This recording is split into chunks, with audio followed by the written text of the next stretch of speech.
নমস্কার, আমি সুরূপা। প্রাইম জলপাইগুড়ির পক্ষ থেকে আজকে আমরা চলে এসেছি জলপাইগুড়ি বাবুপাড়া দুর্গাপূজা অ্যান্ড কালচারাল ক্লাবের যে দুর্গা মণ্ডপ রয়েছে তার একদম সামনে। এখানে জোর কদমে চলছে পুজো প্রস্তুতি। তো আমরা এই মুহূর্তে আমাদের সাথে পেয়ে গেছি এখানকার পুজো কমিটির উদ্যোক্তাদের। তো চলুন তাদের থেকে জেনে নিই এবারে পুজোর তাদের থিম কি, কতদিন বা লাগবে তাদের পুজো মণ্ডপ তৈরি করতে, বাজেটই বা কত রয়েছে। আমরা এই মুহূর্তে আমাদের সাথে পেয়ে গেছি এই মণ্ডপ সজ্জার শিল্পীকে, যাদের হাতে ছোঁয়ায় সামান্য কাঠ ও বাঁশ পূর্ণতা পায় একটা সুন্দর মণ্ডপের। তো চলুন তার থেকে জেনে নিই কবে তারা এই মণ্ডপ সজ্জা শুরু করেছেন আর কতদিনই বা লাগবে এই মণ্ডপ তাদের কমপ্লিট করতে। দাদা, আপনার নামটা বলবেন? বীরেন বিশ্বাস। আপনি কোথা থেকে এসেছেন? জলপাইগুড়ি। জলপাইগুড়িরই বাসিন্দা? মহিতনগর। আচ্ছা, তো কবে তৈরি করা শুরু করেছেন এই মণ্ডপ? আজ থেকে 2 মাস আগে। আর কতদিন লাগবে আর আপনার মনে হয়? পুজো তো চলে এলো। আর 2 দিন লাগবে। কি কি জিনিস আপনারা ব্যবহার করছেন এই মণ্ডপ সজ্জায়? বাঁশ, কাঠ, প্লাই, ফোম, রং।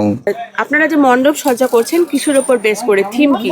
মণ্ডপের থিম মানে কি তৈরি করতে চাইছেন আপনারা? এটা জগন্নাথ মন্দির, দুর্গাপূজার প্যান্ডেল হবে। আমরা এই মুহূর্তে দেখতে পাচ্ছি এখানে মণ্ডপ সজ্জা হচ্ছে, তবে কাজ এখনো কিন্তু বেশ কিছুটা বাকি রয়েছে। এখানে খুব সুন্দর কাপড়ের প্যান্ডেল তৈরি হয়েছে। শিল্পীরা যেটা জানালেন যে জগন্নাথ দেবের মন্দিরের আদলে কিন্তু তৈরি করা হচ্ছে এখানকার দুর্গা মণ্ডপ। এখানে শিল্পীরা যে জিনিসগুলো মণ্ডপ সজ্জায় ব্যবহার করছেন তার অন্যতম উপাদান যেটা আমরা চোখের সামনে দেখতে পাচ্ছি সেটা হলো ফোম। আর ফোমেরই কিন্তু একটা বিশাল বড় কাজ রয়েছে এই মণ্ডপটাতে। খুব সুন্দরভাবে এখানকার শিল্পীরা রূপ দিচ্ছেন যাতে সুন্দরভাবে একটা জগন্নাথের মন্দিরের রূপ এখানে তারা ফুটিয়ে তুলতে পারেন। ভীষণ রোদ, আর তার কয়দিন আগে গেল ভীষণ বৃষ্টি।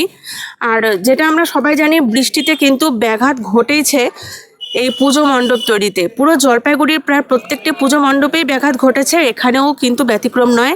আর তার পাশাপাশি এখন তো প্রচণ্ড রোদ, সেই রোদ উপেক্ষা করেই কিন্তু শিল্পীরা নিরলসভাবে কাজ করে চলছেন যাতে আর মাত্র 2-3 দিন পুজোর বাকি, তার আগেই যাতে একটা কমপ্লিট রূপ তারা দিতে পারেন জগন্নাথ দেবের মন্দিরের। তার আপ্রাণ প্রয়াস শিল্পীরা চালিয়ে যাচ্ছেন। এর পাশাপাশি আমরা দেখতে পাচ্ছি প্লাইবোর্ড নিয়ে আসছেন শিল্পীরা, অর্থাৎ এই পুজো মণ্ডপ তৈরিতে প্লাইবোর্ডেরও কিন্তু ব্যবহার রয়েছে। Babupara Durga Puja and cultural club. আমরা এই মুহূর্তে আমাদের সাথে পেয়ে গেছি বাবুপাড়া দুর্গাপূজা অ্যান্ড কালচারাল ক্লাবের পুজো উদ্যোক্তা। তো চলুন তার থেকে জেনে নিই এবারে তাদের পুজোর বাজেট ঠিক কতটা ছিল আর মণ্ডপ সজ্জা করতে তাদের আর ঠিক কতদিন সময় লাগতে পারে। ম্যাডাম, আপনার নামটা বলুন। আমার নাম মধুশ্রী দাস। আমার Babupara Durga Puja and cultural club কমিটির সেক্রেটারি। আমাদের এবার 114তম দুর্গাপুজো।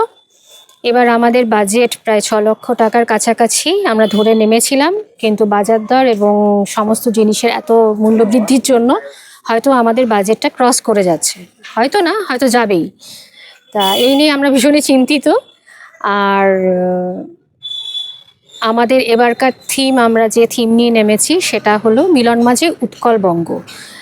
আর আমরা ওড়িশা আর বাংলার একটা মেলবন্ধন, শুধু মেলবন্ধন বলতে আধ্যাত্মিক বলুন এবং সাংস্কৃতিক, এই দুটো মেলবন্ধনকে আমরা এই মণ্ডপে তুলে ধরছি। আমাদের মণ্ডপ হচ্ছে জগন্নাথ দেবের রথের আদলে, আর মূর্তি হচ্ছে ধ্রুপদী নৃত্য, যে ওড়িশি নৃত্য, সেই নৃত্যের আদলে অনুকরণে আমাদের ঠাকুরের মূর্তি হয়েছে আর কি। প্রতিমা কবে আপনারা আনবেন এই মণ্ডপে? আমাদের প্রতিমা চতুর্থীতে আসবে এবং পঞ্চমী অর্থাৎ 27শে সেপ্টেম্বর আমরা পুজো মণ্ডপের উদ্বোধন করব। প্রতিমাকে জলপাইগুড়ি থেকেই আপনারা আনছেন? না, শিল্পী শিলিগুড়ি কুমারটুলি থেকে প্রতিমা নিয়ে এসেছি এবং শিল্পী স্বপন পাল উনি আমাদের প্রতিমা তৈরি করছেন। আমরা ওই চতুর্থীর দিন আর কি প্রতিমা নিয়ে আসছি প্যান্ডেলে। আর পুজো উপলক্ষে আপনাদের এখানে কি কোনো সাংস্কৃতিক অনুষ্ঠানের আপনারা আয়োজন রেখেছেন? আমাদের প্রতিবারের মতোই উদ্বোধনের দিন সাংস্কৃতিক অনুষ্ঠান দিয়ে উদ্বোধন করা হয়, এবারেও সেটা থাকবে সাংস্কৃতিক অনুষ্ঠান। এবং আমাদের দশমীর পরে একটা বিজয় সম্মেলনী হয়, যেখানে পাড়ার সবাই, ছোট থেকে একদম বয়স্ক যারা রয়েছে তারা সবাই এখানে অংশগ্রহণ করেন। এবং সেই প্রোগ্রাম আমাদের প্রতিবারের নাই এবারও আশা করি হবে। এছাড়াও আমাদের পুজোর প্রতিটা দিনের মধ্যে এক একটা ছোট ছোট ইভেন্ট আমরা করি। কোনো সময় আরতি প্রতিযোগিতা, মোমবাতি নেবানো প্রতিযোগিতা, শঙ্খ প্রতিযোগিতা। তো এবারও আমাদের ইচ্ছে আছে আমরা এইভাবে প্রতিযোগিতা দিয়ে মানে আমাদের পুজোটাকে সাজিয়ে তুলব।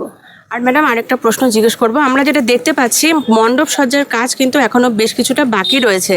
তো বৃষ্টি তো গেল, ভীষণভাবে বৃষ্টি গেল, তো বৃষ্টি কি কোনোভাবে ব্যাঘাত ফেলেছে এই মণ্ডপ সজ্জায়? হ্যাঁ, প্রচুর প্রচুর ব্যাঘাত হয়েছে এবং এই বৃষ্টির জন্য আমাদের অনেক কাজ পিছিয়ে গেছে। আমরা প্রাকৃতিক দুর্যোগ বলুন এবং আমাদের যে ডেকোরেটর রয়েছেন তারও একটা বিশাল অংশ রয়েছে, এখনো পর্যন্ত উনিও মণ্ডপ পুরোপুরি হ্যান্ডওভার করতে পারেননি। তো এটা নিয়ে আমরা খুবই চিন্তিত এবং সকাল থেকে সারা রাত অবধি ওনারাও কাজ করছেন, আমরাও এইটা নিয়ে খুব উদ্বিগ্নেই রয়েছি।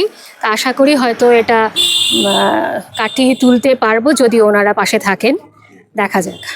ঠিক আছে ম্যাডাম, পুজো খুব ভালো কাটুক আপনাদের সকলের। হ্যাঁ, আপনাদেরও পুজো খুব ভালো কাটুক, আমাদের আন্তরিক শুভেচ্ছা রইল। আপনারা অবশ্যই আমাদের প্যান্ডেলে আসবেন, আমাদের প্রতিভা দেখবেন এবং আমাদের সাথে পুজো এনজয় করবেন। ধন্যবাদ। ধন্যবাদ। আমরা এই মুহূর্তে আপনাদের সামনে তুলে ধরলাম বাবুপাড়া দুর্গাপূজা এবং কালচারাল ক্লাবের পুজো মণ্ডপ প্রস্তুতির নানান দৃশ্য। ক্যামেরায় পিঙ্কির সাথে আমি শ্রীরূপা, প্রাইম জলপাইগুড়ি, সবার আগে সবার কাছে।